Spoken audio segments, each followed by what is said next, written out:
Hello everyone and welcome to the Brainwaves. In the last video we have discussed about the decision making statements in Python programming. Today we are going to talk about the looping statements in Python programming, which are the different looping statements in Python programming.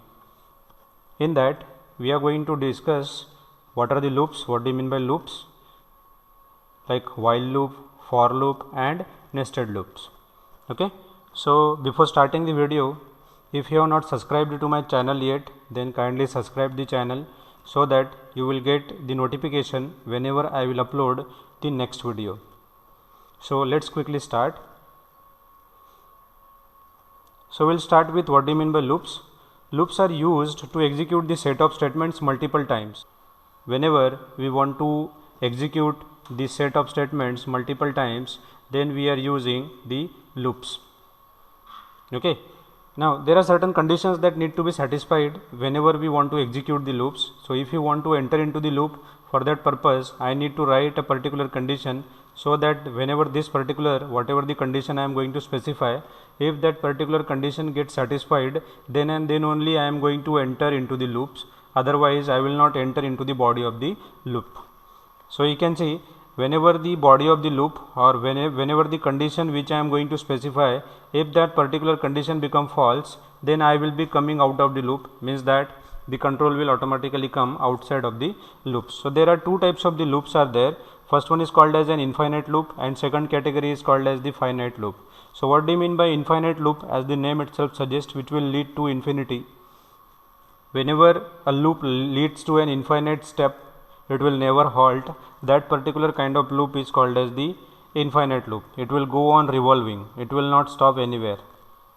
So this particular condition, whenever a loop will not stop anywhere, in that case that particular loop is called as an infinite loop. The second category of loop is called as the finite loop. So what do you mean by finite loop? If a particular condition will get satisfied, it will go into the body of the loop, but once the condition will get unsatisfied, then I will come outside of that loop. That is called as the finite loop. Mean to say, in finite loop a particular condition will become false and I will come out of the loop, but in infinite loop I will never come outside of the loop. Okay, so with the help of flowchart I will try to explain it to you. So you can see, once I will enter into the loop, I will check the condition. If this particular condition is true, if this particular condition becomes true, this particular body of the loop will get executed. Then again I will come back, again I will check whether this particular condition is true or not. If it is true, if this particular condition is again true, then again I will execute this body of this statement and I will go on executing this particular body of this statement again and again. Right. Once this particular condition become fail, then I will be coming outside of, once this particular condition become false, then I will be coming outside of this loop. Okay. Next, there are three types of the loops which we are going to discuss. Out of that, the first one is the while loop. The first one is the while loop. So while loop is used to execute the set of statement as long as the condition true. Unless and until the condition in the while loop becomes true, this particular while loop will get executed. And the syntax is like this: whatever the expression we want to write in terms of condition, that we are going to write here in the while loop, and once this particular condition becomes true, whatever the code I am going to write in this particular body, that will get executed. So let me try to make you clear with the help of flowchart. So you can see, I will come here. Once this particular condition is true, I will go inside the body of the loop, it will get executed. Then again I will go and again I will check this particular condition, right. If it is again true, then again I will come here, this body of loop will get executed, and again I will go back, again I will check here whatever the condition. If this particular condition is again true, again I will execute this particular body of the loop, again I will check the condition. Now suppose this time the condition is false, I will come outside of the loop. Okay, so this is the basic, what I can say, the basic understanding of the while loop. Now let me quickly go to the Jupyter notebook. Already I have opened the Jupyter notebook. To save the time, let me open the new file, Python 3. So new file is opening. In this new file, let me change it to, let me give some name. So I am giving the name as loops. Let me rename it. Here I am going to write, suppose I am writing suppose while loop, while loops. Here I am going to discuss. Let me change it to the heading. So you can see it will be heading now. Here suppose I am writing a simple while loop. If I am writing I is equals to 1 while I less than equals to 7, I am going to print the value of I, and here I am going to increment the value I is equals to I plus 1. Right. Now let me execute this. You can see the value from 1 to 7 will get executed because the value of I will be 1 initially. It will print 1, then the value of I will get incremented. Again I will check the condition 2. So 2 is less than or equals to 7. Again condition true, I will print the value. Then the value will be 3. 3 is less than or equals to 7. The value will be true, and it will go on increasing unless and until the value of I will become 8. So once the value of I will be 8, 8 less than or equals to 7, condition will be false, I will be outside of the loop. Okay, so this is the basic understanding of the while loop. Now let me come back to the presentation. So there are two statements which we generally write with the help in the while loop, like break and continue. What is the use of break and what is the use of continue, and the difference we will see. So what is the use of break? What is the use of break? The break statement we use to stop the loop even if the while condition is true. So whenever we write this break statement, it will stop the while loop, it will come outside of the while loop even though the while condition is true. Even though the while condition is true, while condition अगर true भी रहता है, still I will come out of the loop, right, if I am writing this break statement. One more statement is there, that is continue. It is exactly opposite to break. So this statement can stop the current iteration, but it will continue with the next iteration. It will only stop the current iteration, but it will execute the whatever the remaining iterations are there, that will get executed. Let me try to show you with the help of an example. If I am writing, suppose here I is equals to 1, I less than or equals to 10, so I can say 1 less than or equals to 10, condition true. I will come here, I will print the value of I, so value of 1 will get printed. Then what is the value of I is 1 is equals to 4, condition false. I will come here, the value of I will be 2, right. Then again I will go here, 2 less than or equals to 10, again condition true. So likewise up to 2, 3 and 4 will get printed. So once the value of I will be 4, 4 will get printed. 4 is equals to 4, condition will be false, and here I am writing break. So you can see once I will get here 4, it will get terminated here itself. After that, even though this particular condition is true later on, but I will not execute that. Up to 4, whatever the values are there, that will get printed. Now let me come to the continue statements. So in the continue statement, just now I have told you, it will stop the current iteration only. It will not stop the whole loop. So if I am writing I is equals to 1, 1 less than or equals to 10, condition is true. I will come here, I is equals to I plus 1, the value of I will become 2. 2 is less than or equals to 4, continue. 2 is less than or equals to 4, condition is false because the value of I is 2. So 2 is equals to 4, condition false. I am going to print the value of I, so 2 will get printed. Likewise the value of I will be 3, so 3 will get printed. Once the value of I will be 4, 4 is equals to 4, condition true, it will continue, means it will not print the value of 4. Directly the value of I will get incremented to 5.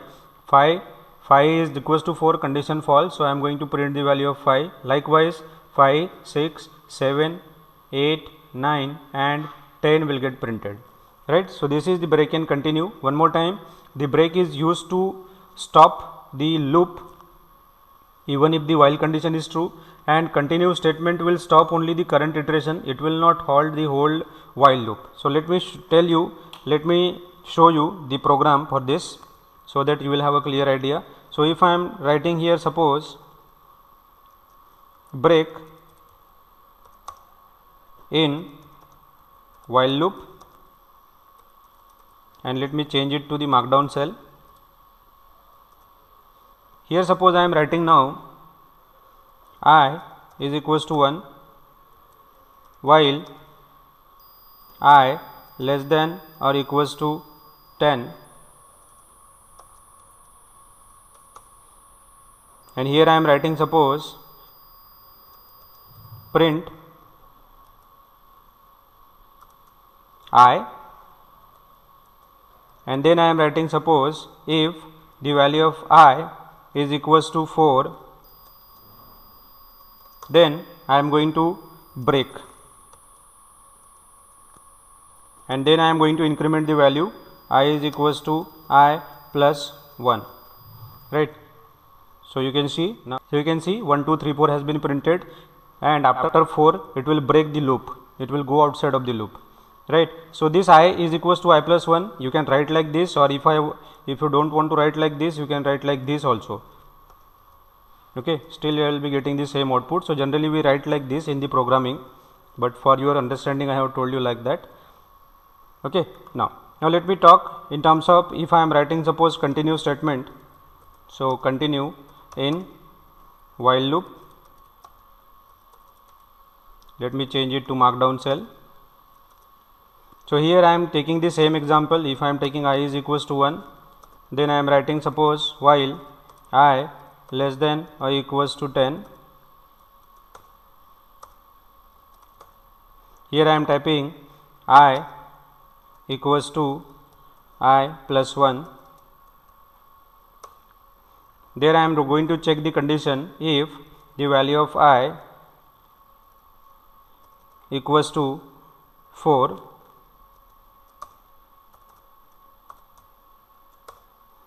and if this particular condition satisfies, then I am going to continue, okay, and finally I am going to print the value of I, okay. So let us see what will be the output. You can see 2 3 4 4 will not get printed, because once this iteration I want to skip, right. Which iteration? I is equals to 4 I want to skip, that's why I have written here continue. So you can see excluding 4 every value has been printed, 2 3 5 6 7 8 9 10 11, right. So only 4 has not been printed, okay. So this is regarding the while loop. Let me go back quickly to the presentation. I want to write a program in Python to find and display the factorial of a number using while loop, okay. So for that purpose, let me quickly go to the Jupyter notebook. Here I am going to write program to find factorial of a number, right. So for that purpose I will be requiring a number, at least one number. So that's why input, which I am going to accept from the user, enter any number. Then I need to convert this particular number into integer, because by default this particular number will be string. So that's why int n. Then I want to run a for loop, but for that purpose I will be requiring a variable I to run the loop. So I am taking it as 1 initially. Then I will be requiring a factorial to calculate the fact. So that also I am taking initially as 1. And now the while loop. So while I less than equals to n plus 1, let me take it 1, okay. And then if I am writing here fact is equals to fact into I, and then I am writing I is equals to, I want to increment the value of I by 1. So it will get incremented, and once it will get done, then I want to print the value. So print the factorial of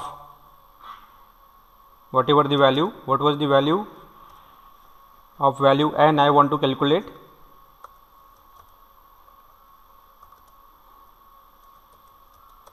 equals to and this particular value which I want to print is in fact. Okay, let me execute this. So enter the number. If I am writing 5, so you can see the factorial of 5 is 120. Now if I am writing suppose 4, the value of the factorial of 4 is 24. Okay, so this is the program to find the factorial of a number. Hope so you people have got it.